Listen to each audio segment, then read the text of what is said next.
Welcome to the Foster Medina podcast series, where you'll hear from foster families who overcame their own fears and made the decision to make a difference. If you're thinking about becoming a foster parent, this podcast may provide the answers you are looking for. Now here's your host, Bryan Lefelhoc.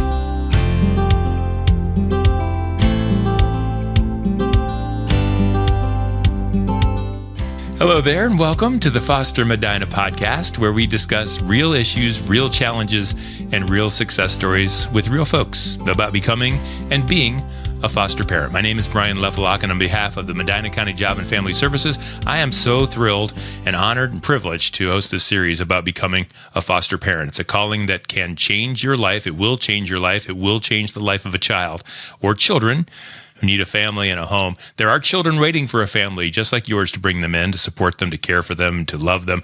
And it's an amazing and truly great thing for you to do. But that's not what this show is about. Rather than spending a whole lot of time and energy telling you how wonderful it is, which it is, to be a foster parent, we want to first focus on getting there in the first place. We think that if you're listening now, it's because you're thinking about it, but haven't quite made that next step because there's something on your mind that's distracting you, or you're not quite sure what the answer might be. And so we want to help you make a good decision.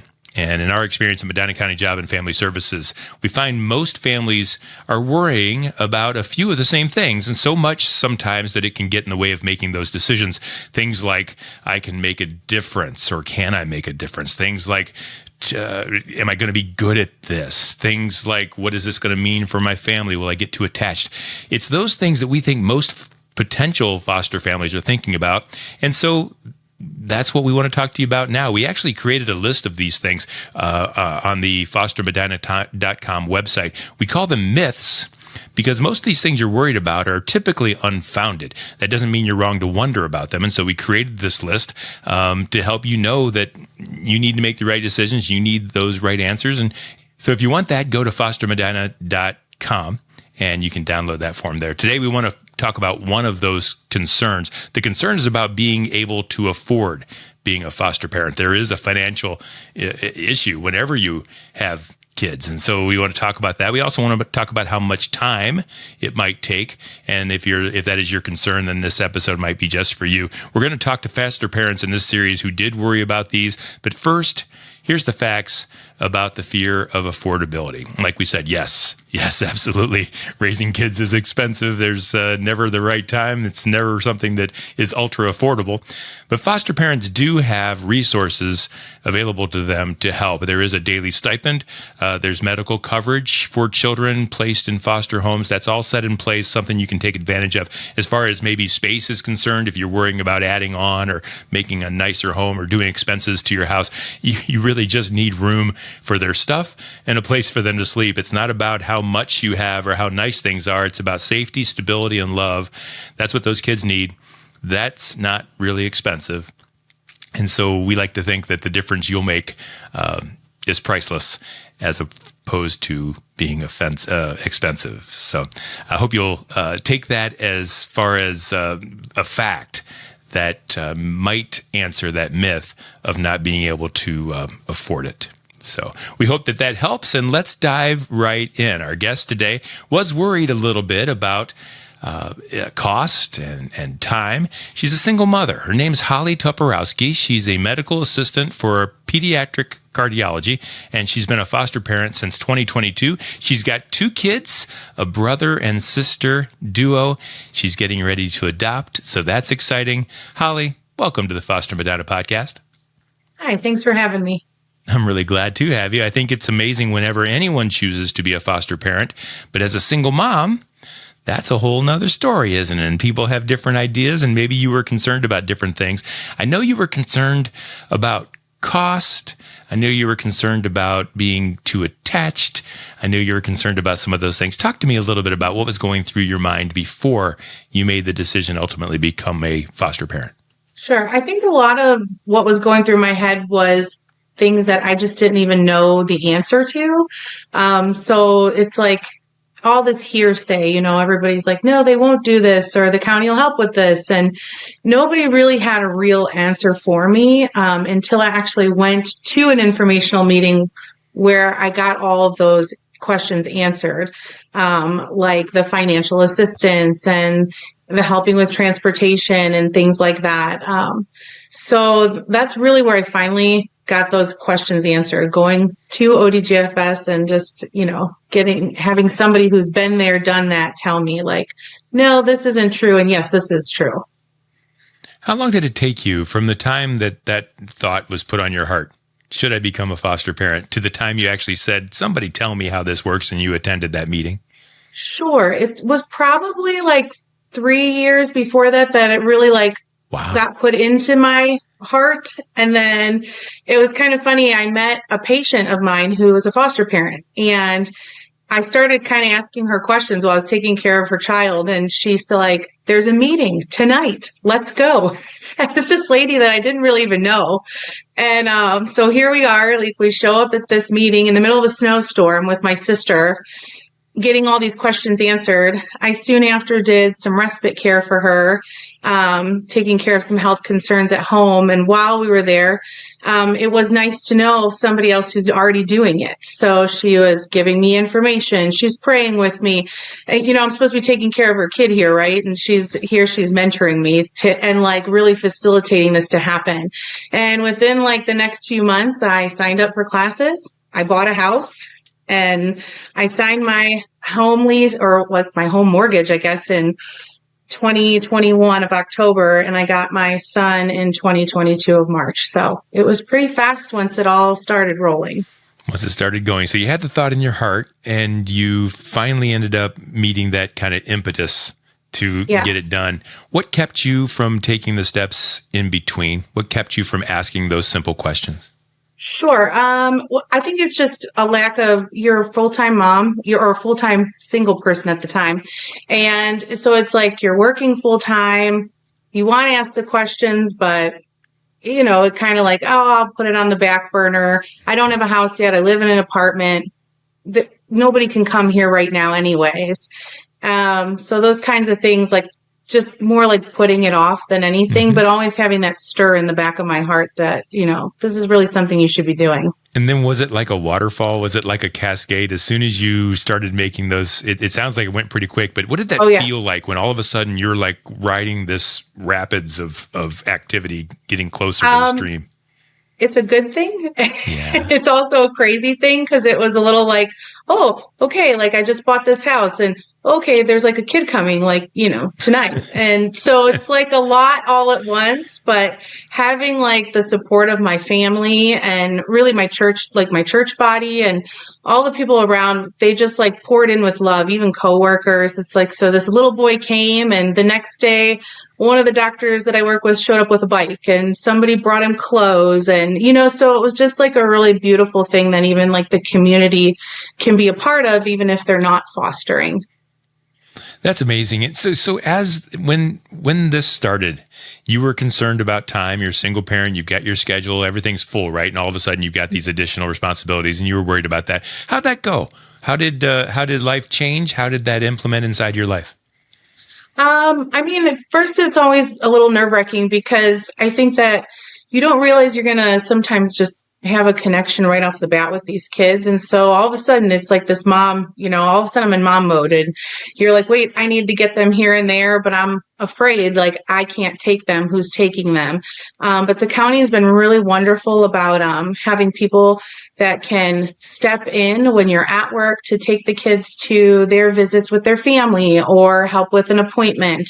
So that was really wonderful for transportation and things like that. And, there is also a little self-sacrifice in that, like instead of going to the movies by myself now, I'm taking my son to football. And so just really remembering to like put him first, and whether he was there forever or short time, it was like, okay, I'm going to treat you just like you're my son for as long as that is, so take him on vacation, take him, to the football games, let him play the sports, he was a part of my sister's wedding over the summer. So just like really integrating him into family for whatever time that was, I think was important. And then how far along down the line was it a brother-sister duo? Tell me how that all happened. Sure. So I knew mom was pregnant. And so I just kind of kept it in the background of like, hey, like, sounds like they might be going home. But if something happens, like I'd love to have, a sibling in the home for him. And it ended up just kind of working out that way. So it took you 2 to 3 years to actually pull the trigger on the decision. And then almost immediately it was like, yeah, let's do this again. Yeah. Mm-hmm. So the fears that you had were completely dispelled almost immediately? I don't even know if it's that they were gone. They were always there, but having that support and just really even having a faith in Christ for me has been like a huge thing, So like, it doesn't mean things are always perfect. It doesn't mean they're always going great.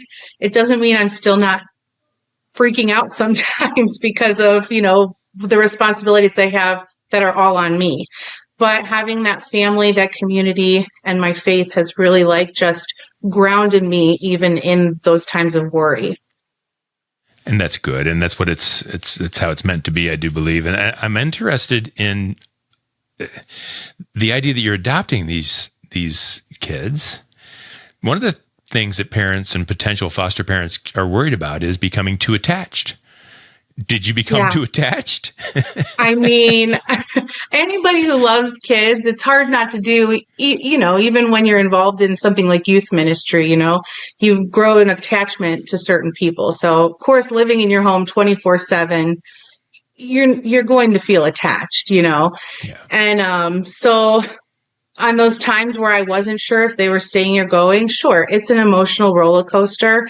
And I kept telling myself, though, if it was meant to be that they went home, that the county was going to make sure that that was a safe place and that those parents were going to have those ducks in a row. And so to be okay with, wherever the cards may fall, as long as they were safe and loved. But it doesn't make it any easier sometimes. It just means that, like, when you feel that way, you're probably doing the right thing, that you're loving them the right way. Because nothing easy is, or nothing, I don't know nothing what I'm worth doing say. is easy. Nothing worth doing is, yes, you got it. You were going to say. One of the myths that they talk about on fostermedina.com that you can download and see all the things that maybe other potential foster parents were concerned about is that idea of becoming too attached. And the answer to it is that, yeah. And these kids need someone to feel that attachment and to give them that love and to want to be with them. And that's kind of what it's all about. And so you mentioned too, another thing that people are sometimes concerned about is relationships with birth parents and how that affects your family and things of that sort. It sounds like you've got a relationship in some way. Am I assuming something that is not true, or do you have a relationship with the birth mom? I do. I kind of went back and forth on that because there's a lot of different scenarios with other families and, what's worked, what's not worked, what kind of boundaries to have. So I kind of went into it knowing I'd have boundaries, but for my kids, and especially my son, because, he lived with her for 7 years. That's a long time, and she's a big part of his life. I didn't want to not have the stories and things for my kids. So I just kind of, cultivated just a small relationship with her at first. And as things progressed and it looked like they were staying, we became even more open. And I think that was helpful for me and her because she was able to share their birth stories and just things about their past. And that made her more comfortable, kind of giving that role over to me at that point. And even before we knew adoption was a thing, I think it also helped for my son to know, especially, the baby doesn't really care, but for my son to know that, like, hey, your mom and I are on a team right now is really what I always used to say to him. We're a team and we're trying to do what's best for you. And I think when he realized that, like, we were on the same page, that kind of helped him in working on the trauma of what was going on and being pulled from your home and this whole different life that you're living now. And so you figured out a way to make it the best case scenario for your son and your family and for their family as well. And now that's not always the case, and those relationships aren't always fostered. With the folks at Medina County Job and Family Services, were they helpful in kind of making sure that was going well and setting that up? Were they a part of that process? Yeah, they did tell me, to also be careful, have the proper boundaries in place and things like that. But they were very supportive in, our conversations because I was just as open with them as I was with their mom. So everybody was kind of like on the same page about how we were going about doing it and just making sure to, not overdo it or underdo it. Yeah. It's like right in the middle there. Right in the middle. That's always a good place to be. I'm a big proponent that people can live their own lives and make their own decisions and do their own thing. And I think when you mentioned your faith, when you believe in God and you do the things that he wants you to do, things are going to work out okay. A lot of people think that parents need to have two, man and wife. That's a thought. Is it hard being a single parent and being a foster parent kind of at the same time? Is that a different dynamic? I mean, there are definitely like different struggles that like a couple wouldn't maybe necessarily see as hard or, the truth is that kids, especially kids with trauma, they deal with tantrums and not knowing how to express their emotions. And so that can come out in a lot of different ways. I've also like really learned that like community and people, they do want to help. Last year when the baby was so little, one of the football moms was like, hey, can I drop him off a few times a week for you so you don't have to at least put her back in the car? And so it's not the same as having a spouse, but it's also being able to say, hey, like, it's not okay to accept help from your community and your family and your friends. And like, that's an okay place to be in. Yeah. Good for you. And thank you for being so vulnerable and open about that. I know that's helping people who are in different spots and different places trying to decide whether it's right for them. And speaking to those folks, Holly, what would you say to someone who's listening or watching now that's wondering, geez, I don't know if this is for me. I don't know that I'd be good enough. Maybe they don't even need me. What would you say to someone that's just concerned and wondering about this? I would say every kid needs somebody, and you can be that person for someone. And if you're worried or questioning it, reach out, go to the meeting, find somebody who's been a foster parent, talk to the county, and don't be afraid to like take that leap if that's what's stirring in you. Be able to take that next step. I'm interested to ask a follow-up to that. I have a feeling, I have this theory that once God puts it on your heart to do something, that you better either figure it out or you at least better look into it. Yes. Otherwise, it's going to be banging at you for a long time. Was there a time where you just kind of, you said it took a couple years to get going. Was there a time you kind of tried to wash your hands of it and then it just kind of kept popping back in? I'm thinking of people listening going, no, this is not for me. I'm just going to put it off. But I believe that you can't just put it off. Yes, I agree. Yeah, it was. I don't know if I ever thought, I think I was at that point where I was like, I don't know if I want to do this because I don't even have a house, like, you were should I making even excuses for yourself in advance, weren't you? And you make those excuses and you say, and I don't really have time. And I really like to do all the things in my free time, like go to the movies when I want or go out to eat. And so it's like, you're having to like wrestle with this selfish ambition of, do I want to keep living just for me? Or is it okay that I go, hey, I've got room for more? What are you most proud of when you think back to yourself? If you took the time to pat yourself on the back just for a little bit, what are you most proud of when it comes to how you view yourself and the impact you've made? That's such a hard question. I know we don't like to do it, but we do it sometimes. We say, good for you. I think just that despite my fears and doubting myself, that I'm doing it. They're here, and that we're kind of over this crazy hurdle and we're on to adoption. And like, it's just been a really beautiful thing. What are you looking forward to next? Well, I'm looking forward to a final adoption date with my babies. That will be good. And I'm just looking forward to what the future holds for either respite care or, bringing somebody in, even if it's just short term in the future, just to continue down that path and allowing my kids to see, like, our home is welcome for anybody. Holly, you're kind of a can-do person, aren't you? Sometimes. I like that. And I like that the fact that you shared that with others. I think there's folks out there that maybe needed that little push that you can do it too.